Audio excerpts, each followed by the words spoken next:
Hello everyone, welcome to Stray Shortcuts. Here study becomes easier. 3504 master cadre ਦੇ ਜਿਹੜੇ exams ਆ ਉਹ ਹੋ ਚੁੱਕੇ ਆ। ਜਿਵੇਂ ਤੁਸੀਂ ਜਾਣਦੇ ਹੋ 9 ਜਨਵਰੀ ਤੇ 10 ਜਨਵਰੀ ਜਿਹੜਾ ਸ਼ਡਿਊਲ ਸੀਗਾ ਐਸਐਸ ਦਾ ਪੇਪਰ ਜੋ 9 ਜਨਵਰੀ ਨੂੰ ਹੋਇਆ ਸੀ ਉਸਦੇ ਸਿਵਿਕਸ ਪੇਪਰ ਦੀ ਸੋਲੂਸ਼ਨ ਜਿਹੜੇ ਆ ਮੈਂ ਤੁਹਾਡੇ ਲਈ ਲੈ ਕੇ ਆਈ ਹਾਂ ਇਸ ਚੈਨਲ ਤੇ। ਤਾਂ ਆਈ ਹੋਪ ਤੁਹਾਨੂੰ ਇਹ ਵੀਡੀਓ ਵਧੀਆ ਲੱਗੇਗੀ। ਜੇ ਤੁਹਾਨੂੰ ਇਹ ਵੀਡੀਓ ਵਧੀਆ ਲੱਗੇ ਪਲੀਜ਼ ਇਸ ਨੂੰ ਲਾਈਕ ਕਰੋ, ਵੱਧ ਤੋਂ ਵੱਧ ਸ਼ੇਅਰ ਕਰੋ ਤੇ ਨਾਲ ਹੀ ਮੇਰੇ ਚੈਨਲ ਨੂੰ ਸਬਸਕ੍ਰਾਈਬ ਕਰ ਲਵੋ। ਤੇ ਇਸ ਤੋਂ ਇਲਾਵਾ ਤੁਹਾਨੂੰ ਐਸਐਸ ਦੇ ਕਿਸੇ ਵੀ ਹੋਰ ਪਾਰਟ ਦੀ ਯਾਨੀ ਕਿਸੇ ਵੀ ਹੋਰ ਸਬਜੈਕਟ ਦੇ ਜੋ ਐਸਐਸ ਦੇ ਵਿੱਚ ਲਾਈਕ ਹਿਸਟਰੀ, ਜੀਓਗ੍ਰਾਫੀ ਕਿਸੇ ਵੀ ਸਬਜੈਕਟ ਦਾ ਤੁਹਾਨੂੰ ਸੋਲੂਸ਼ਨ ਚਾਹੀਦਾ ਜਾਂ ਸਾਇੰਸ ਦਾ ਸੋਲੂਸ਼ਨ ਚਾਹੀਦਾ ਜਾਂ ਮੈਥਸ ਦਾ ਸੋਲੂਸ਼ਨ ਚਾਹੀਦਾ ਤਾਂ ਤੁਸੀਂ ਉਸਦੇ ਜਿਹੜਾ ਕੁਐਸਚਨ ਪੇਪਰ ਆ ਉਹ ਮੈਨੂੰ ਸੈਂਡ ਕਰ ਸਕਦੇ ਹੋ। ਕੁਐਸਚਨ ਪੇਪਰ ਮੈਨੂੰ ਫੇਸਬੁੱਕ ਤੇ ਸੈਂਡ ਕਰ ਸਕਦੇ ਹੋ। ਫੇਸਬੁੱਕ ਦਾ ਜੋ ਲਿੰਕ ਹੈਗਾ ਉਹ ਡਿਸਕ੍ਰਿਪਸ਼ਨ ਬਾਕਸ ਦੇ ਵਿੱਚ ਦਿੱਤਾ ਹੋਇਆ ਜਾਂ ਇਸ ਤੋਂ ਇਲਾਵਾ ਤੁਸੀਂ ਮੈਨੂੰ ਮੇਲ ਕਰ ਸਕਦੇ ਹੋ। ਮੇਲ ਦਾ ਲਿੰਕ ਤੁਹਾਨੂੰ ਅਬਾਊਟ ਦੇ ਵਿੱਚ ਜਾ ਕੇ ਮਿਲ ਜਾਏਗਾ ਤੇ ਜਿਸ ਦਾ ਵੀ ਤੁਸੀਂ ਸੋਲੂਸ਼ਨ ਚਾਹੁੰਦੇ ਹੋ ਉਸਦਾ ਕੁਐਸਚਨ ਪੇਪਰ ਮੈਨੂੰ ਸੈਂਡ ਕਰ ਸਕਦੇ ਹੋ। ਫਿਲਹਾਲ ਮੈਂ ਤੁਹਾਡੇ ਲਈ ਲੈ ਕੇ ਆਈ ਹਾਂ ਸਿਵਿਕਸ ਦਾ ਕੁਐਸਚਨ ਪੇਪਰ ਦਾ ਜੋ ਸੋਲੂਸ਼ਨ ਹੈਗਾ। ਆਪਾਂ ਸ਼ੁਰੂ ਕਰਦੇ ਹਾਂ ਸਿਵਿਕਸ ਨੂੰ ਤੇ ਮੈਂ ਤੁਹਾਨੂੰ ਦੱਸ ਦਵਾਂ ਮੇਰੇ ਕੋਲ ਸੈੱਟ ਜਿਹੜਾ ਹੈਗਾ ਸੈੱਟ ਹੈਗਾ ਸੀ ਉਸਦੇ ਅਕੋਰਡਿੰਗ ਤੁਸੀਂ ਆਪਣੇ ਕੁਐਸਚਨਸ ਨੂੰ ਚੈੱਕ ਕਰ ਸਕਦੇ ਹੋ। तो सब तो पहला सिविक्स का क्वेश्चन अपने को सामने खुलिया है। सैट नंबर सी है ये। एक बार मैं थोड़ा दोबारा दस देवां सैट सी उस अकॉर्डिंग तुसीं क्वेश्चन देख लेना। पहला क्वेश्चन अपने को है who is present chief commissioner chief election commissioner of India. तो सबनों पता है इसका आंसर है ए ऑप्शन सुनील अरोड़ा। तो आप चैक करते हैं तो ए जोड़ा है ए ऑप्शन सुनील अरोड़ा। उस तो बाद नैक्सट अपने पास सैकेंड क्वेश्चन आता है। Second justice Kuldeep Singh was appointed chairperson of the delimitation commission in. Justice Kuldeep Singh ਨੂੰ ਹੱਦਬੰਦੀ ਕਮਿਸ਼ਨ ਦਾ ਚੇਅਰਪਰਸਨ ਕਦੋਂ ਨਿਯੁਕਤ ਕੀਤਾ ਗਿਆ ਸੀ। ਤਾਂ ਇਸ ਦਾ ਰਾਈਟ ਆਪਸ਼ਨ ਹੈਗਾ ਸੀ ਜੁਲਾਈ 2002। ਉਸ ਤੋਂ ਬਾਅਦ ਥਰਡ ਕੁਐਸਚਨ ਆਪਣੇ ਕੋਲ ਆ ਜਾਂਦਾ ਹੈ who was not the chief election commissioner of India. ਇਹਨਾਂ ਵਿੱਚੋਂ chief election commissioner of India ਕਿਹੜਾ ਨਹੀਂ ਰਿਹਾ ਤਾਂ ਉਹਦਾ ਆਪਸ਼ਨ ਹੋਏਗਾ ਡੀ ਐਨ.ਕੇ. ਸਿੰਘ। ਉਸ ਤੋਂ ਬਾਅਦ ਫੋਰਥ ਆਪਸ਼ਨ ਆਪਣਾ ਨੋਟਾ ਇਜ਼ ਵਰਡ ਫੋਰ। ਤਾਂ ਆਪਾਂ ਨੂੰ ਪਤਾ ਹੈ ਨੋਟਾ ਵਰਡ ਇਲੈਕਸ਼ਨ ਲਈ ਯੂਜ਼ ਕੀਤਾ ਜਾਂਦਾ ਤਾਂ B is the right option. Fifth question ਆਪਣੇ ਪਾਸ ਆ ਜਾਂਦਾ head office of the ILO is situated at. ਤਾਂ ILO ਜਿਹੜਾ ਆਪਣੀ ਆਰਗੇਨਾਈਜੇਸ਼ਨ ਹੈਗੀ ਲੇਬਰ ਆਰਗੇਨਾਈਜੇਸ਼ਨ ਹੈ ਤਾਂ ਇਹ ਕਿੱਥੇ ਸਿਚੁਏਟਡ ਹੈ ਇਹਦਾ ਹੈਡ ਆਫਿਸ। ਤਾਂ ਇਸਦਾ ਰਾਈਟ ਆਂਸਰ ਜੋ ਬਣਦਾ ਹੈਗਾ ਜਨੇਵਾ। ਤਾਂ ਜਨੇਵਾ ਦੇ ਵਿੱਚ ਇਸਦਾ ਹੈਡ ਆਫਿਸ ਹੈ। ਉਸ ਤੋਂ ਬਾਅਦ ਆਪਣੇ ਪਾਸ ਸਿਕਸਥ ਕੁਐਸਚਨ ਆ ਜਾਂਦਾ ਦਾ ਕੇਸ਼ਵਾਨੰਦਾ ਭਾਰਤੀ ਕੇਸ ਇਜ਼ ਐਸੋਸੀਏਟਡ ਵਿਦ। ਤਾਂ ਕੇਸ਼ਵਾਨੰਦਾ ਭਾਰਤੀ ਕੇਸ ਜਿਹੜਾ ਕਿਸ ਚੀਜ਼ ਨਾਲ ਕਿਸ ਦੇ ਨਾਲ ਜੁੜਿਆ ਹੋਇਆ ਕੇਸ ਸੀਗਾ। ਤਾਂ ਇਸਦਾ ਰਾਈਟ ਆਪਸ਼ਨ ਹੈਗਾ B basic structure of the constitution. ਤਾਂ ਬੀ ਆਪਸ਼ਨ ਬੀ ਨਾਲ ਇਹ ਜੁੜਿਆ ਹੋਇਆ ਹੈਗਾ। ਸੈਵਨਥ ਕੁਐਸਚਨ ਮੇਰੇ ਪਾਸ ਆ ਜਾਂਦਾ ਦਾ ਮੰਡਲ ਕਮਿਸ਼ਨ ਡੈਲਟ ਵਿਦ। ਤਾਂ ਮੰਡਲ ਕਮਿਸ਼ਨ ਕਿਸ ਨਾਲ ਨਜਿੱਠਦਾ ਹੈ। ਸੈਵਨਥ ਦਾ ਹੈ right option A backward classes. Eighth question ਆਪਣੇ ਪਾਸ ਆ ਜਾਂਦਾ ਦਾ DMK ਪਾਰਟੀ ਮੇਨਲੀ ਆਪਰੇਟਸ ਇਨ। ਤਾਂ DMK ਪਾਰਟੀ ਜ਼ਿਆਦਾਤਰ ਯਾਨੀ ਕਿ ਮੇਨਲੀ ਕਿੱਥੋਂ ਦੀ ਪਾਰਟੀ ਹੈ ਕਿਹੜੇ ਸਟੇਟ ਦੀ ਪਾਰਟੀ ਹੈ। ਤੇ ਰਾਈਟ ਆਪਸ਼ਨ ਹੈ ਸੀ ਤਾਮਿਲਨਾਡੂ। ਤਾਂ 8 ਦਾ ਰਾਈਟ ਆਪਸ਼ਨ ਆਏਗਾ ਸੀ। ਨੈਕਸਟ ਆਪਣੇ ਕੋਲ ਆ ਜਾਂਦਾ ninth question the Chipko movement stands for. ਤੇ ਇਸਦਾ ਰਾਈਟ ਆਪਸ਼ਨ ਹੈਗਾ A protection of forest and trees. ਤਾਂ ਆਪਾਂ ਸਭ ਨੂੰ ਪਤਾ ਹੈ ਜੰਗਲਾਂ ਤੇ ਰੁੱਖਾਂ ਦੀ ਸੁਰੱਖਿਆ ਲਈ ਜਿਹੜਾ ਹੈਗਾ ਇਹ ਚਿਪਕੋ ਮੂਵਮੈਂਟ ਚਲਾਇਆ ਗਿਆ ਸੀ। 10th ਕੁਐਸਚਨ ਹੈ which party system prevails in India. Party system ਕਿਹੜਾ ਪ੍ਰੀਵੇਲ ਕੀਤਾ ਜਾਂਦਾ ਆਪਣੇ ਇੰਡੀਆ ਦੇ ਵਿੱਚ। ਤਾਂ 10th ਦਾ ਰਾਈਟ ਆਪਸ਼ਨ ਹੈਗਾ C multi party system. C is the right option. 11th question ਆਪਣੇ ਪਾਸ ਆ ਜਾਂਦਾ which party does Bhagwant Singh Mann belong to. ਤਾਂ ਇਸਦਾ ਆਂਸਰ ਤਾਂ ਸਾਰਿਆਂ ਨੂੰ ਪਤਾ ਹੀ ਹੋਏਗਾ। ਇਹ ਆਪਸ਼ਨ ਜਿਹੜਾ ਹੈਗਾ ਆਪਣੇ ਕੋਲ ਇੱਥੇ ਸਹੀ ਹੈਗਾ ਆਪ ਪਾਰਟੀ ਨਾਲ ਭਗਵੰਤ ਮਾਨ ਸਿੰਘ ਜਿਹੜੇ ਆ ਜੁੜੇ ਹੋਏ ਆ Aam Aadmi party. Question number 12 ਜਿਹੜਾ ਆਪਣੇ ਪਾਸ ਆ ਜਾਂਦਾ which party does the speaker of Punjab legislative assembly belong to. ਤਾਂ ਪੰਜਾਬ ਦੇ ਵਿਧਾਨ ਸਭਾ ਦਾ ਜੋ ਸਪੀਕਰ ਹੈ ਉਹ ਕਿਸ ਪਾਰਟੀ ਨਾਲ ਸੰਬੰਧ ਰੱਖਦਾ ਹੈ। ਤੇ ਇਸਦਾ ਆਂਸਰ ਵੀ ਸਾਰਿਆਂ ਨੂੰ ਪਤਾ ਹੋਏਗਾ। ਇਸਦਾ ਆਂਸਰ ਹੈ ਸੀ INC। ਨੈਕਸਟ ਆਪਣੇ ਪਾਸ ਕੁਐਸਚਨ ਆ ਜਾਂਦਾ 13th the basis of general election in India is. ਤਾਂ ਬੇਸਿਸ ਆਫ ਜਨਰਲ ਇਲੈਕਸ਼ਨ ਜਿਹੜੇ ਸਾਡੇ ਆਮ ਚੋਣਾਂ ਹੁੰਦੀਆਂ ਨੇ ਭਾਰਤ ਵਿੱਚ ਉਸਦਾ ਆਧਾਰ ਕੀ ਹੈਗਾ। ਤਾਂ ਉਸਦਾ ਰਾਈਟ ਆਪਸ਼ਨ ਆਪਣੇ ਪਾਸ ਬਣਦਾ B universal adult suffrage. That means universal ਬਾਲਕ ਸਫਰੇਜ ਦੇ ਨਾਲ ਜਿਹੜਾ ਹੈਗਾ ਇਹ ਬੇਸਿਸ ਇਸਦਾ ਆਧਾਰ ਹੈਗਾ। 14th ਆਪਣੇ ਪਾਸ ਕੁਐਸਚਨ ਆ ਜਾਂਦਾ ਹੂ ਰੇਜ਼ ਦਾ ਸਲੋਗਨ ਆਫ ਅੱਛੇ ਦਿਨ। ਆਈ ਥਿੰਕ ਇਸਦਾ ਕੁਐਸਚਨ ਵੀ ਹਰ ਇੱਕ ਪਰਸਨ ਨੂੰ ਪਤਾ ਹੋਏਗਾ ਹਰ ਇੱਕ ਕੈਂਡੀਡੇਟ ਨੂੰ ਕਿ ਅੱਛੇ ਦਿਨ ਦਾ ਜਿਹੜਾ ਸਲੋਗਨ ਹੈ ਕਿਸਨੇ ਦਿੱਤਾ ਸੀ। Right answer is A Narendra Modi. 15th ਆਪਣੇ ਪਾਸ ਕੁਐਸਚਨ ਆ ਜਾਂਦਾ who headed the Janata party government in 1977। ਤਾਂ 1977 ਦੇ ਵਿੱਚ ਜੋ ਜਨਤਾ ਪਾਰਟੀ ਸਰਕਾਰ ਸੀ ਉਸਦੀ ਅਗਵਾਈ ਕੌਣ ਕਰ ਰਹੇ ਸੀ। ਇਸਦਾ ਰਾਈਟ ਆਪਸ਼ਨ ਹੈਗਾ ਆਪਣੇ ਪਾਸ ਸੀ ਮੁਰਾਰੀ ਦੇਸਾਈ ਜੀ। ਮੁਰਾਰਜੀ ਦੇਸਾਈ ਜੋ ਹੈਗੇ ਇਸਦੇ ਉਸ ਟਾਈਮ ਹੈਡ ਕਰ ਰਹੇ ਸੀ ਇਸ ਪਾਰਟੀ ਨੂੰ। ਨੈਕਸਟ ਆਪਣੇ ਪਾਸ ਕੁਐਸਚਨ ਆਉਂਦਾ 16th Jai Prakash Narayan is non four. ਤਾਂ ਜੈ ਪ੍ਰਕਾਸ਼ ਨਾਰਾਇਣ ਕਿਸ ਚੀਜ਼ ਲਈ ਜਾਣੇ ਜਾਂਦੇ ਸੀ ਉਹ ਹੈਗਾ ਏ ਉਸਦਾ ਰਾਈਟ ਆਪਸ਼ਨ ਹੈਗਾ ਟੋਟਲ ਰੈਵੋਲਿਊਸ਼ਨ ਯਾਨੀ ਕਿ ਕੁੱਲ ਇਨਕਲਾਬ। 17th ਕੁਐਸਚਨ ਆਪਣੇ ਪਾਸ ਆਉਂਦਾ when was Punjab reorganized on the basis of language. ਤਾਂ ਭਾਸ਼ਾ ਦੇ ਆਧਾਰ 'ਤੇ ਜਿਹੜਾ ਪੰਜਾਬ ਦਾ ਪੁਨਰਗਠਨ ਹੈ ਉਹ ਕਦੋਂ ਕੀਤਾ ਗਿਆ ਸੀ। ਇਸਦਾ ਰਾਈਟ ਆਪਸ਼ਨ ਆਏਗਾ ਸੀ 1966 ਦੇ ਵਿੱਚ। 18ਵਾਂ ਕੁਐਸਚਨ ਆਪਣੇ ਕੋਲ ਆ ਜਾਂਦਾ which party did Sant Fateh Singh belong to. ਤਾਂ ਸੰਤ ਫਤਿਹ ਸਿੰਘ ਕਿਸ ਪਾਰਟੀ ਨਾਲ ਬਿਲੋਂਗ ਕਰਦੇ ਸੀ। ਤੇ ਇਸਦਾ ਰਾਈਟ ਆਪਸ਼ਨ ਆਪਣੇ ਪਾਸ ਆ ਜਾਂਦਾ ਏ that is Shiromani Akali Dal party. 19th ਆਪਣੇ ਪਾਸ ਕੁਐਸਚਨ ਆ ਜਾਂਦਾ the Balwant Rai Mehta committee dealt with. ਤਾਂ ਬਲਵੰਤ ਰਾਏ ਕਮੇਟੀ ਜਿਹੜੀ ਸੀ ਬਲਵੰਤ ਰਾਏ ਮਹਿਤਾ ਕਮੇਟੀ ਉਹ ਕਿਸ ਚੀਜ਼ ਨਾਲ ਡੀਲ ਕਰਦੀ ਸੀ। ਤਾਂ 19th ਦਾ ਆਪਣੇ ਪਾਸ ਰਾਈਟ ਆਪਸ਼ਨ ਹੈਗਾ ਸੀ ਪੰਚਾਇਤੀ ਰਾਜ ਸੰਸਥਾਵਾਂ, ਪੰਚਾਇਤ ਰਾਜ ਇੰਸਟੀਟਿਊਸ਼ਨਸ। 20th क्वेश्चन अपने पास आ जाता है chairman is the head of. Chairman किस द हेड है? अकॉर्डिंग टू मी इसका जो राइट आंसर बनना चाहिए दैट इज बी, पंचायत समिति। नैक्सट अपने पास आ जाता है 21वां question, the Anandpur Sahib resolution is known for. तो आनंदपुर साहिब रेजोल्यूशन जोड़ा है किस लिए जाना जाता है? इज द राइट ऑप्शन अपने पास आ जाता है सी, ऑटोनॉमी टू स्टेट, यानी कि राज नूं खुद मुख्तारी लई। 22वां अपने पास क्वेश्चन आ जाता है विच party administers the state of Rajasthan. तो राजस्थान दे विच किहड़ी पार्टी एडमिनिस्टर जिहड़ी हैगी है, मतलब उसका राज प्रबंध कौन चला रही है? तो वह हैगी INC। हाँ जी, 22वें का बी ऑप्शन तो बाद इंडियन नैशनल कांग्रेस के ऑप्शन तो बाद अपने पास 23वां क्वेश्चन आ जाता है municipal council is meant for. तो म्यूनसिपल कौंसल जी है कितने होंगी है? तो अपन इहदा सारिਆਂ ਨੂੰ आंसर पता है। 23 का जो राइट आंसर है वह है ए, स्मॉलर अर्बन एरिया। जो स्मॉलर अर्बन एरिया छोटा शहरी खेतर है उत्थे जो म्यूनसिपल कौंसल होंगी है, लेकिन जो बड़ा है उत्थे आपां म्यूनसिपल कॉरपोरेशन देखते हैं। तो 23वें का राइट आंसर है ए। 24 यानी कि 24वां क्वेश्चन अपने पास आ जाता है who wrote the Capital. Right option है C, Karl Marx. Karl Marx is the right option है सी। 25th क्वेश्चन आप देखते हैं 25वां the concept of trusteeship is associated with. तो यह किस दे नाल जिहड़ा जुड़िया होया है? तो ट्रस्टशिप की धारणा किस नाल जुड़ी हुई है? 25 का जो राइट आंसर है बी, महात्मा गांधी। 26 अपने पास आ जाता है liberty concept is drive for. तो लिबर्टी जो कंसैप्ट है या संकल्प है कित्थों लिया गया? इज द राइट ऑप्शन आएगा ए, लैटिन। 26 का राइट ऑप्शन ए, लैटिन। 27 अपने पास क्वेश्चन आ जाता है Karl Marx is associated with the concept of. तो कार्ल मार्क्स का जो कंसैप्ट है धारणा है किस नाल जुड़ी हुई है? इज द राइट ऑप्शन आएगा डी, क्लास स्ट्रगल। डी 27 का डी ऑप्शन। 28th क्वेश्चन आ जाता है अपने को who emphasised on the concept of scientific socialism. तो 28 का राइट ऑप्शन आएगा अपने पास बी, कार्ल मार्क्स। 29 का अपने पास अपना क्वेश्चन आ जाता है विनोबा भावे वाज एसोसीएटेड विद। किस नाल एसोसीएट यानी कि जुड़े हुए सी, संबंध रखते सी। तो द राइट ऑप्शन आएगा सी, भूदान। 29 का आंसर है सी। 30th क्वेश्चन अपने पास आ जाता है हु रोट हिंद स्वराज। तो किसने लिखा सी? इज द राइट ऑप्शन अपने को आएगा बी, MK गांधी। नैक्सट अपने पास 31 नंबर क्वेश्चन आ जाता है। 31 नंबर कहता है identify the philosopher among the following. इन्हां विचों दार्शनिक की पहचान करो। तो 31 का जो राइट ऑप्शन आएगा वह है डी, S राधा कृष्णन। 32 अपने पास क्वेश्चन आता है इन लिबरलिज्म एंड इंडिविजुअल इज। तो लिबरलिज्म के एक व्यक्ति को की समझा जाता है? तो इसका राइट ऑप्शन जो है अपने को ए, रैशनल सिटीजन। 33 नंबर क्वेश्चन अपने को आ जाता है आइडेंटिफाई द सर्वोदय लीडर। तो सर्वोदय लीडर जो है इन्होंने चारों के आप चुनना है। तो 33 का अपने पास राइट ऑप्शन है सी, Vinoba Bhave. 34 Mahatma Gandhi was influenced by the ideology of. तो महात्मा गांधी जी की विचारधारा किस तो प्रभावित सी? तो 34 का अपने पास राइट ऑप्शन है Leo Tolstoy, A option. 34 A option, Leo Tolstoy.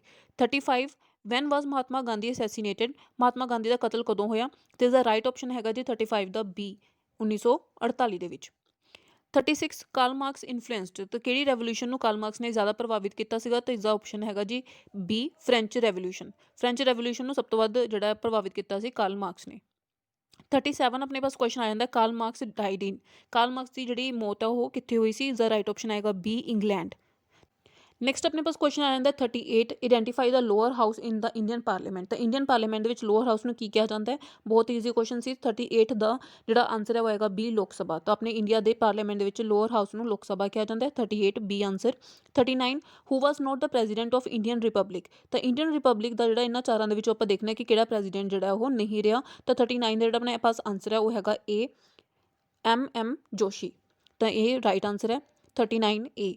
40th अपने पास क्वेश्चन आ जाता है mention the article under which the president of India can be impeached. तो किहड़े आर्टिकल के अधीन आप कह सकते हैं कि भारत के राष्ट्रपति को महादोष किया जा सकता है, यानी कि इंपीच करके उन्होंने उत्थों हटाया जा सकता है। तो 40th का जो अपना आंसर है वो है डी, आर्टिकल नंबर 61। नैक्सट अपने पास क्वेश्चन आता है 41 which position M Hidayatullah was holding when he became acting president of India. तो इंडिया का जो acting president M Hidayatullah Bharat का कार्यकारी राष्ट्रपति बनया तो उस पास किहड़ा जिहड़ा हैगा वो अधिकार सीगा, जां आपां कहने किहड़ी पोस्ट सी, किहड़ी पोजीशन सी? तो 41 का जिहड़ा राइट ऑप्शन अपने कोल हैगा सी, चीफ जस्टिस ऑफ इंडिया। तो चीफ जस्टिस ऑफ इंडिया बने सी। 42 नंबर क्वेश्चन मेरे पास आ जाता है identify the prime minister who did not face the parliament. तो किहड़े प्राइम मिनिस्टर जिन्होंने पार्लीमेंट नहीं देखी, पार्लीमेंट का सामना नहीं किया? तो उसका राइट ऑप्शन आएगा अपने पास बी, 42 का बी, चरण सिंह। ਚਰਨ ਸਿੰਘ। 43 ਨੰਬਰ ਕੁਐਸਚਨ ਮੇਰੇ ਪਾਸ ਆ ਜਾਂਦਾ ਹੈ, what is the minimum age for the membership of ਲੋਕ ਸਭਾ, ਤੇ ਇਸਦਾ ਰਾਈਟ ਆਪਸ਼ਨ ਆਏਗਾ ਡੀ 25। 44 ਨੰਬਰ ਕੁਐਸਚਨ ਆਪਣੇ ਪਾਸ ਆ ਜਾਂਦਾ ਹੈ, mention the term of the president of India, ਤਾਂ ਪ੍ਰੈਜ਼ੀਡੈਂਟ ਆਫ ਇੰਡੀਆ ਦੀ ਜਿਹੜੀ ਟਰਮ ਹੈ ਕਿੰਨੇ ਸਾਲ ਦੀ ਹੁੰਦੀ ਹੈ, ਇੰਡੀਆ ਦੇ ਵਿੱਚ ਇਹ ਟਰਮ ਜਿਹੜੀ ਆ 5 ਸਾਲ ਦੀ ਹੁੰਦੀ ਹੈ, ਤਾਂ B is the right option ਹੋਏਗਾ। 45 ਹੂ is the speaker of the ਲੋਕ ਸਭਾ, ਤਾਂ ਇਸ ਟਾਈਮ ਲੋਕ ਸਭਾ ਦੇ ਜਿਹੜੇ ਸਪੀਕਰ ਹੈ ਕੌਣ ਹੈ, D option Om Birla, D Om Birla. Next ਆਪਣੇ ਪਾਸ ਕੁਐਸਚਨ ਆ ਜਾਂਦਾ ਹੈ 46 ਹੂ is the union defence minister of India, ਤਾਂ 46 ਦਾ ਜਿਹੜਾ ਕੁਐਸਚਨ ਦਾ ਆਂਸਰ ਆਪਣੇ ਪਾਸ ਆ ਜਾਂਦਾ ਬੀ ਰਾਜਨਾਥ ਸਿੰਘ, ਤਾਂ ਯੂਨੀਅਨ ਦਾ ਜੋ ਡਿਫੈਂਸ ਮਿਨਿਸਟਰ ਹੈ ਉਹ ਹੈਗਾ ਰਾਜਨਾਥ ਸਿੰਘ। ਨੈਕਸਟ ਆਪਣੇ ਪਾਸ ਕੁਐਸਚਨ ਆ ਜਾਂਦਾ 47 who is the governor of Punjab, ਤਾਂ ਪੰਜਾਬ ਦੇ ਗਵਰਨਰ ਹੈਗੇ ਆ option number D VP Singh Badnore. 48 number question ਆਪਣੇ ਪਾਸ ਆ ਜਾਂਦਾ chief minister of a state is appointed under the article number A, sorry option A article 164, ਤਾਂ article 164 option A question number 48। ਤਾਂ ਜੋ ਚੀਫ ਮਿਨਿਸਟਰ ਹੈਗੇ ਆ ਉਹ ਕਿਹੜੇ ਆਰਟੀਕਲ ਦੇ ਅੰਦਰ ਅਪੁਆਇੰਟ ਕੀਤੇ ਜਾਂਦੇ ਆ, ਆਰਟੀਕਲ ਨੰਬਰ 164। 49 ਨੰਬਰ ਕੁਐਸਚਨ ਹੈਗਾ ਦ 8th schedule of Indian constitution deals with, ਤਾਂ ਇੰਡੀਅਨ ਕਨਸਟੀਟਿਊਸ਼ਨ ਦਾ ਜੋ 8th ਸ਼ਡਿਊਲ ਹੈਗਾ ਉਸਦੇ ਉਹ ਕਿਸ ਚੀਜ਼ ਨਾਲ ਡੀਲ ਕਰਦਾ, ਆਪਾਂ ਸਭ ਨੂੰ ਪਤਾ ਹੈ ਲੈਂਗੁਏਜ ਯਾਨੀ ਕਿ ਭਾਸ਼ਾਵਾਂ ਨਾਲ ਡੀਲ ਕਰਦਾ, ਤਾਂ C option is the right option ਹੈ। 50th ਆਪਣੇ ਪਾਸ ਕੁਐਸਚਨ ਆ ਜਾਂਦਾ ਦ ਆਰਟੀਕਲ 36 ਤੋਂ ਲੈ ਕੇ 51 part 4 of the Indian constitution deal with, ਤਾਂ ਕਿਸ ਚੀਜ਼ ਨਾਲ ਡੀਲ ਕਰਦਾ, ਆਪਸ਼ਨ ਏ ਹੈਗਾ ਇਸ ਦੇ ਵਿੱਚ directive principles of state policy, ਰਾਜਨੀਤੀ ਦੇ ਨਿਰਦੇਸ਼ਕ ਸਿਧਾਂਤ। 51 who among the following was not the leader of non aligned movement, ਤਾਂ ਇੱਥੋਂ ਜਿਹੜਾ 4 ਆਪਸ਼ਨ ਦਿੱਤੇ ਹੋਏ ਆਪਾਂ ਨੂੰ ਲੀਡਰ ਦਿੱਤੇ ਹੋਏ, ਆਪਾਂ ਇਹਨਾਂ ਵਿੱਚੋਂ ਦੇਖਣਾ ਕਿ ਕਿਹੜਾ ਗੈਰ ਸੰਗਠਿਤ ਲੀਡਰ ਜਿਹੜਾ ਹੈਗਾ ਲਹਿਰ ਦਾ ਲੀਡਰ ਨਹੀਂ ਸੀਗਾ, ਤਾਂ ਗੈਰ ਸੰਗਠਿਤ ਲਹਿਰ ਦਾ ਜਿਹੜਾ ਲੀਡਰ ਹੈਗਾ ਇਸਦਾ ਰਾਈਟ ਆਪਸ਼ਨ ਆਪਣੇ ਕੋਲ ਰਹੇਗਾ ਡੀ ਆਪਸ਼ਨ ਐਨ ਕਰੂਸਚੇਵ, ਜਿਹੜੇ ਹੈਗੇ ਆ ਉਹ ਆਪਾਂ ਕਹਿ ਸਕਦੇ ਹਾਂ ਕਿ ਨੋਨ ਅਲਾਈਨ ਮੂਵਮੈਂਟ ਦੇ ਲੀਡਰ ਨਹੀਂ ਰਹੇ। ਨੈਕਸਟ ਆਪਣੇ ਪਾਸ ਆ ਜਾਂਦਾ 52 number question who was the first secretary general of the UNO, ਤਾਂ ਰਾਈਟ ਆਪਸ਼ਨ ਰਹੇਗਾ ਆਪਣਾ ਏ। 53 number question who is the vice president of India, ਤਾਂ 53 ਦਾ ਆਪਣੇ ਪਾਸ ਰਾਈਟ ਆਪਸ਼ਨ ਰਹੇਗਾ ਨੰਬਰ ਸੀ ਐਮ ਵੈਂਕਈਆ ਨਾਇਡੂ। ਨੈਕਸਟ ਆਪਣੇ ਪਾਸ 54 ਨੰਬਰ ਕੁਐਸਚਨ ਆ ਜਾਂਦਾ which article of Indian constitution deals with the establishment of supreme court, ਤਾਂ 54 ਦਾ ਆਪਣੇ ਪਾਸ ਰਾਈਟ ਆਪਸ਼ਨ ਹੈਗਾ B article 124। 55 number question who is the chairperson of the Rajya Sabha, ਤਾਂ ਰਾਜ ਸਭਾ ਦਾ ਚੇਅਰਪਰਸਨ ਕੌਣ ਹੁੰਦਾ, 55 ਦਾ ਰਾਈਟ ਆਪਸ਼ਨ ਹੈਗਾ D vice president of India. 56 number question who is the deputy prime minister of India, ਤਾਂ deputy prime minister of India ਆਪਾਂ ਲੱਭਣਾ ਇਹਨਾਂ 4 ਆਪਸ਼ਨਾਂ ਦੇ ਵਿੱਚੋਂ, ਲੇਕਿਨ ਇਹਨਾਂ ਤਿੰਨੋਂ ਆਪਸ਼ਨਾਂ ਦੇ ਵਿੱਚ ਜਿਹੜੇ ਨਾਮ ਦਿੱਤੇ ਨੇ ਕੋਈ ਵੀ ਨਹੀਂ ਹੈ, ਤਾਂ 56 ਦਾ ਆਪਸ਼ਨ ਬਣੇਗਾ D no 1। 57 name the first deputy prime minister of India, ਤਾਂ ਫਸਟ ਜਿਹੜੇ ਡਿਪਟੀ ਪ੍ਰਾਈਮ ਮਿਨਿਸਟਰ ਰਹੇ ਆ ਆਪਣੇ ਇੰਡੀਆ ਦੇ ਉਸਦਾ ਰਾਈਟ ਆਪਸ਼ਨ ਹੈਗਾ ਬੀ ਸਰਦਾਰ ਵੱਲਭ ਭਾਈ ਪਟੇਲ। 58 ਆਪਣੇ ਪਾਸ ਨੰਬਰ ਕੁਐਸਚਨ ਆ ਜਾਂਦਾ the article 14 of Indian constitution deals with, article 14 Indian constitution ਦਾ ਕਿਸ ਚੀਜ਼ ਨਾਲ ਡੀਲ ਕਰਦਾ, ਤਾਂ ਹੈਗਾ ਇਕੁਐਲਿਟੀ ਬਿਫੋਰ ਲੋ, ਯਾਨੀ ਕਿ A option is the right option, ਕਾਨੂੰਨ ਦੇ ਸਾਹਮਣੇ ਸਮਾਨਤਾ। 59 ਨੰਬਰ ਕੁਐਸਚਨ ਆਪਣੇ ਪਾਸ ਆ ਜਾਂਦਾ when was word secular added in the preamble of the constitution, ਤਾਂ ਸੰਵਿਧਾਨ ਦੀ ਪੇਸ਼ਕਾਰੀ ਵਿੱਚ ਧਰਮ ਨਿਰਪੱਖਤਾ ਸ਼ਬਦ ਕਦੋਂ ਪਾਇਆ ਗਿਆ, ਤਾਂ ਇਸ ਦਾ ਰਾਈਟ ਆਪਸ਼ਨ ਜਿਹੜਾ ਆਪਣੇ ਪਾਸ ਬਣ ਜਾਂਦਾ ਸੀ ਆਪਸ਼ਨ 1976 ਦੇ ਵਿੱਚ, 1976 ਦੇ ਵਿੱਚ। ਨੈਕਸਟ ਆਪਣੇ ਪਾਸ ਕੁਐਸਚਨ ਆਉਂਦਾ number 60 when who was the chairman of drafting committee of the Indian constitution, ਭਾਰਤੀ ਸੰਵਿਧਾਨ ਦੇ ਡਰਾਫਟਿੰਗ ਕਮੇਟੀ ਦੇ ਚੇਅਰਮੈਨ ਕੌਣ ਸੀਗੇ, ਬਹੁਤ ਹੀ easy question, answer number B ਹੈਗਾ ਇਹਦੇ ਵਿੱਚ ਬੀ ਆਰ ਅੰਬੇਦਕਰ। ਉਸ ਤੋਂ ਬਾਅਦ ਆਪਣੇ ਪਾਸ ਆ ਜਾਂਦਾ ਹੈ question number 61 article 5 to 11 under part 2 of the Indian constitution deal with, ਤਾਂ ਇਸ ਦਾ ਰਾਈਟ ਆਪਸ਼ਨ ਆਏਗਾ ਏ ਸਿਟੀਜ਼ਨਸ਼ਿਪ। ਨੈਕਸਟ ਆਪਣੇ ਕੋਲ ਕੁਐਸਚਨ ਆ ਜਾਂਦਾ 62 number question how many seats are in the Haryana legislative assembly, ਤਾਂ ਇਸ ਦਾ 62 ਦਾ ਰਾਈਟ ਆਪਸ਼ਨ ਆਏਗਾ ਡੀ 90।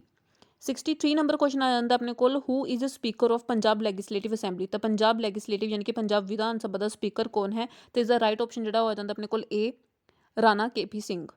64 ਨੰਬਰ ਕੁਐਸਚਨ ਆਪਣੇ ਕੋਲ ਆ ਜਾਂਦਾ the incorporation of the fundamental duties in the constitution were recommended by, ਤਾਂ ਸੰਵਿਧਾਨ ਵਿੱਚ ਬੁਨਿਆਦੀ ਫਰਜ਼ਾਂ ਨੂੰ ਸ਼ਾਮਿਲ ਕਰਨ ਦੀ ਸਿਫਾਰਿਸ਼ ਕਿਸ ਦੁਆਰਾ ਕੀਤੀ ਗਈ ਸੀ, ਤਾਂ 64 ਦਾ ਰਾਈਟ ਆਪਸ਼ਨ ਆਉਂਦਾ ਆਪਣੇ ਕੋਲ C the Swaran Singh committee.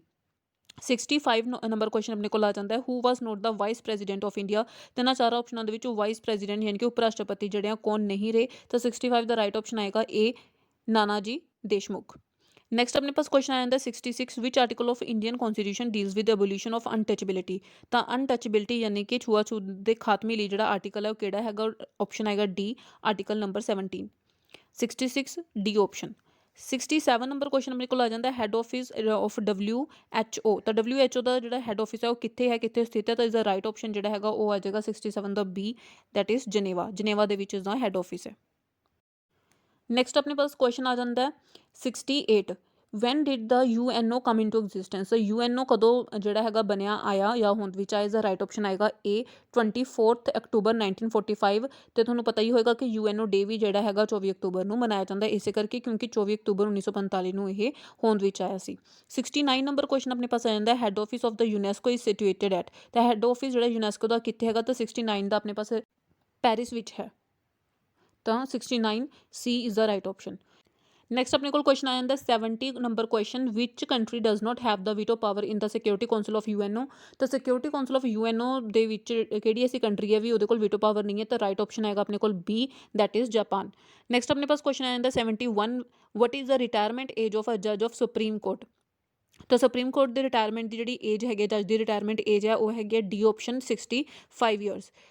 ਅੱਗੇ ਆਪਣੇ ਕੋਲ ਕੁਐਸਚਨ ਆ ਜਾਂਦਾ 72 number question, what is the retirement age of ਜੱਜ ਆਫ ਅ ਹਾਈ ਕੋਰਟ। ਤਾਂ ਹਾਈ ਕੋਰਟ ਦੇ ਜੱਜ ਦੀ ਜਿਹੜੀ ਰਿਟਾਇਰਮੈਂਟ ਏਜ ਹੈ ਉਹ ਹੈਗੀ B option 62 years.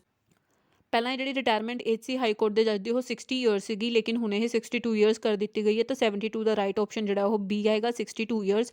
73 number question ਆਪਣੇ ਕੋਲ ਆ ਜਾਂਦਾ, which article covers the right to freedom of religion. ਤਾਂ 73 ਦਾ ਰਾਈਟ ਆਪਸ਼ਨ ਆਪਣੇ ਕੋਲ ਆਏਗਾ A, article number 25। 74 number question ਆ ਜਾਂਦਾ, Sarkaria commission is famous for. ਤਾਂ ਸਰਕਾਰੀਆ ਕਮਿਸ਼ਨ ਕਿਸ ਚੀਜ਼ ਲਈ ਮਸ਼ਹੂਰ ਸੀ, ਤਾਂ 74 ਦਾ ਰਾਈਟ ਆਪਸ਼ਨ ਆਏਗਾ C, ਸੈਂਟਰ ਸਟੇਟ ਰਿਲੇਸ਼ਨ, ਕੇਂਦਰ ਰਾਜ ਸੰਬੰਧ ਲਈ। ਉਸ ਤੋਂ ਬਾਅਦ ਆਪਣੇ ਪਾਸ ਸਿਵਿਕਸ ਦਾ ਜਿਹੜਾ ਹੈਗਾ ਲਾਸਟ ਕੁਐਸਚਨ ਆ ਜਾਂਦਾ 75 ਨੰਬਰ ਕੁਐਸਚਨ, ਵੈਨ ਵਾਜ਼ ਦਾ ਇੰਡੀਅਨ ਇਲੈਕਸ਼ਨ ਕਮਿਸ਼ਨ ਐਸਟੈਬਲਿਸ਼ਡ। ਤਾਂ 75 ਦਾ ਰਾਈਟ ਆਪਸ਼ਨ ਆਏਗਾ B, ਜਨਵਰੀ 25 1950, 25 ਜਨਵਰੀ 1950 ਨੂੰ। ਤੇ ਇਹ ਸੀ ਜੀ ਸਿਵਿਕਸ ਦੀ ਆਂਸਰ ਕੀ, ਜੋ ਕਿ ਮਾਸਟਰ ਕੈਡਰ ਦੇ 33 ਤੋਂ 4 ਪੋਸਟਾਂ ਲਈ ਜਿਹੜਾ ਪੇਪਰ ਆਇਆ ਸੀਗਾ ਉਸਦੀ ਆਂਸਰ ਕੀ ਸੀ। ਜੇ ਇਸ ਤੋਂ ਇਲਾਵਾ ਤੁਸੀਂ SST ਦੇ ਹੋਰ ਪੇਪਰ ਦੀ ਆਂਸਰ ਕੀ ਚਾਹੁੰਦੇ ਹੋ, ਤੇ ਉਸ ਤੋਂ ਇਲਾਵਾ ਸਾਇੰਸ ਮੈਥ ਦੀ ਜਿਹੜੇ ਵੀ ਪੇਪਰ ਦੀ ਤੁਸੀਂ ਆਂਸਰ ਕੀ ਚਾਹੁੰਦੇ ਹੋ, ਤਾਂ ਤੁਸੀਂ ਉਹ ਕੁਐਸਚਨ ਪੇਪਰ ਮੈਨੂੰ ਸੈਂਡ ਕਰ ਸਕਦੇ ਹੋ। ਤੁਸੀਂ ਮੈਨੂੰ ਫੇਸਬੁੱਕ 'ਤੇ ਮੈਸੇਜ ਕਰ ਸਕਦੇ ਹੋ, ਉੱਥੇ ਆਪਣਾ ਪੇਪਰ ਜਿਹੜਾ ਕੁਐਸਚਨ ਪੇਪਰ ਹੈ ਉਹ ਸੈਂਡ ਕਰ ਸਕਦੇ ਹੋ। ਉਸਦਾ ਲਿੰਕ ਤੁਹਾਨੂੰ ਡਿਸਕ੍ਰਿਪਸ਼ਨ ਬਾਕਸ ਦੇ ਵਿੱਚ ਮਿਲ ਜਾਏਗਾ, ਜਾਂ ਤੁਸੀਂ ਮੈਨੂੰ ਮੇਲ ਕਰ ਸਕਦੇ ਹੋ। ਤਾਂ ਮੇਲ ਦਾ ਲਿੰਕ ਤੁਹਾਨੂੰ ਜਿਹੜਾ ਮੇਰੇ ਚੈਨਲ ਦੇ ਅਬਾਊਟ ਦੇ ਵਿੱਚ ਮਿਲ ਜਾਏਗਾ। ਜਿਹੜੀ ਵੀ ਪੇਪਰ ਦੇ ਤੁਸੀਂ ਆਂਸਰ ਕੀ ਚਾਹੁੰਦੇ ਹੋ, ਤਾਂ ਉਸਦਾ ਕੁਐਸਚਨ ਪੇਪਰ ਮੈਨੂੰ ਸੈਂਡ ਕਰ ਦੇਣਾ। ਤੇ ਇਹ ਸੀਗਾ ਜੀ ਸਿਵਿਕਸ ਦਾ ਜਿਹੜਾ ਸੈੱਟ ਆਪਣੇ ਕੋਲ ਸੀ ਸੀਗਾ। ਵੱਧ ਤੋਂ ਵੱਧ ਇਸ ਵੀਡੀਓ ਨੂੰ ਸ਼ੇਅਰ ਕਰੋ, ਆਪਣੇ ਫਰੈਂਡਸ ਨਾਲ ਸ਼ੇਅਰ ਕਰੋ, ਤਾਂ ਕਿ ਸਾਰਿਆਂ ਨੂੰ ਇਹ ਅੰਦਾਜ਼ਾ ਲੱਗ ਸਕੇ ਕਿ ਕੀ ਆਂਸਰ ਹੈ ਤੇ ਉਹਨਾਂ ਦੇ ਕਿੰਨੇ ਨੰਬਰ ਬਣਦੇ ਨੇ। ਤੇ ਜਿੰਨੇ ਵੀ ਤੁਹਾਡੇ ਨੰਬਰ ਬਣਦੇ ਤੁਸੀਂ ਕਮੈਂਟ ਸੈਕਸ਼ਨ ਦੇ ਵਿੱਚ ਜ਼ਰੂਰ ਲਿਖ ਸਕਦੇ ਹੋ, ਜਿਸ ਨਾਲ ਤੁਹਾਨੂੰ ਤੇ ਤੁਹਾਡੇ ਨਾਲ ਵਾਲੇ ਜਿੰਨੇ ਵੀ ਹੋਰ ਕੈਂਡੀਡੇਟਸ ਹਨ ਉਹਨਾਂ ਨੂੰ ਅੰਦਾਜ਼ਾ ਲੱਗ ਸਕਦਾ ਹੈਗਾ ਕਿ ਐਕਸਪੈਕਟਡ ਕੱਟ ਆਫ ਜਿਹੜੀ ਆ ਉਹ ਕਿੱਥੇ ਤੱਕ ਜਾਏਗੀ ਤੇ ਕਿੰਨੇ ਵੱਧ ਤੋਂ ਵੱਧ ਜਿਹੜੇ ਨੰਬਰ ਉਹ ਬਣ ਰਹੇ ਨੇ। ਤੇ ਮੇਰੇ ਚੈਨਲ ਨੂੰ ਸਬਸਕ੍ਰਾਈਬ ਕਰ ਲਵੋ ਤਾਂ ਕਿ ਤੁਹਾਨੂੰ ਆਉਣ ਵਾਲੇ ਲੇਟੈਸਟ ਅਪਡੇਟਸ ਜਿਹੜੀਆਂ ਉਹ ਟਾਈਮ ਸਿਰ ਮਿਲਦੀਆਂ ਰਹਿਣ। Thank you.